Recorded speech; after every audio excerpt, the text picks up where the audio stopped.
নমস্কার বন্ধুরা, Laboni kitchen with village ফুডে আপনাদের সকলকে স্বাগত জানাই। আজকে নিয়ে এসেছি সবার প্রিয় একটি রেসিপি। সেটা কি বলুন তো, দুধকুলি পিঠা। এই পিঠাটা কিন্তু সবার একটি পছন্দের রেসিপি। শীতের আমেজে পিঠাপুলি খাওয়ার মজাটাই কিন্তু আসলেই আলাদা।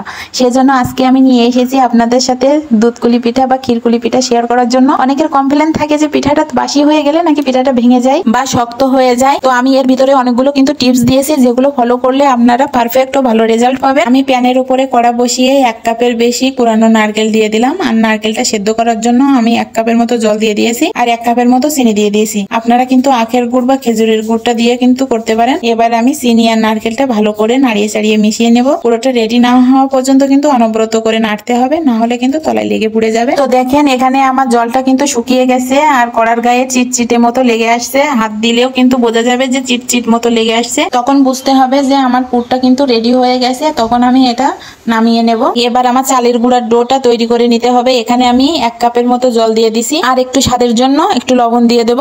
আর জলটা যখন ফুটে উঠবে তখন আমি এখানে 1 বাটি চালের আটা দিয়ে দেব।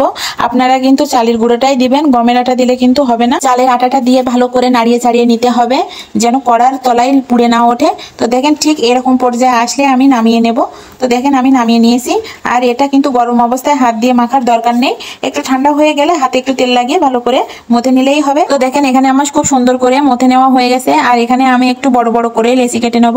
আপনারা আপনাদের পছন্দের সাইজ দিয়ে কেটে নিতে পারেন। তো পিঠাটা বড় হলে কিন্তু দেখতেও ভালো লাগে। আপনারা আপনাদের পছন্দের সাইজ করে তৈরি করতে পারেন। আমি এখানে একটা তৈরি করে দেখিয়ে দিচ্ছি। আপনারা এইভাবে করলে আর ভেঙে যাওয়ার কোনো সম্ভাবনা থাকবে না। আমি হাত দিয়ে চেপে চেপে একটু গোল সাইজের মতো রাউন্ড দিয়ে নিয়েছি। তারপরে নারকেলের পুরটা আমি দিয়ে দেবো। তারপরে 2 হাত দিয়ে আমি চেপে চেপে একটু মুড়িয়ে নিলাম। হাত দিয়ে ভালো করে চেপে চেপে দিতে হবে। তারপরে একটা কাঁটা চামচের সাহায্যে চারিপাশটা চেপে চেপে ডিজাইন করে নিয়েছি। এতে করে কি হয়, পিঠাটা কিন্তু আর ভেঙে যায় না। এখানে পিঠার ডিজাইনটা কিন্তু আপনাদের পছন্দ অনুযায়ীও দিতে পারেন। আমি এভাবে দিয়েছি কুলি পিঠার মতো। এই পিঠার ডিজাইন গুলো কিন্তু আমার কাছে খুবই ভালো লাগে। তো দেখেন আমার কিন্তু সবগুলো পিঠা রেডি হয়ে গেছে। এবার আমি দুধটা ভালো করে জাল করে নেব। আমি এখানে 2 লিটারের মতো দুধ নিয়ে নিয়েছি। দুধটা হালকা গরম করে আমি এখানে 3টে তেজপাতা দিয়ে দিলাম আর কিশমিশ আর বাদাম গুলো দিয়ে দেবো। দিয়ে যখন দেখবেন দুধটা বলক চলে আসছে তখন আমি এখানে 1 বাটি চিনি দিয়ে দেবো। আমি এখানে আমার টেস্ট অনুযায়ী চিনিটা দিয়ে দিলাম। আপনারা আপনাদের পছন্দ অনুযায়ী চিনিটা দিয়ে দিবেন, যে কতটা আপনারা পছন্দ করেন। চিনিটা দিয়ে ভালো করে নাড়িয়ে চাড়িয়ে দিতে হবে। তারপরে দেখুন দুধটা যখন এই পর্যায়ে বলক উঠে আসবে তখন আমি এক এক করে কিন্তু পিঠাগুলো দিয়ে দেবো। এখানে আরেকটা টিপস হলো যে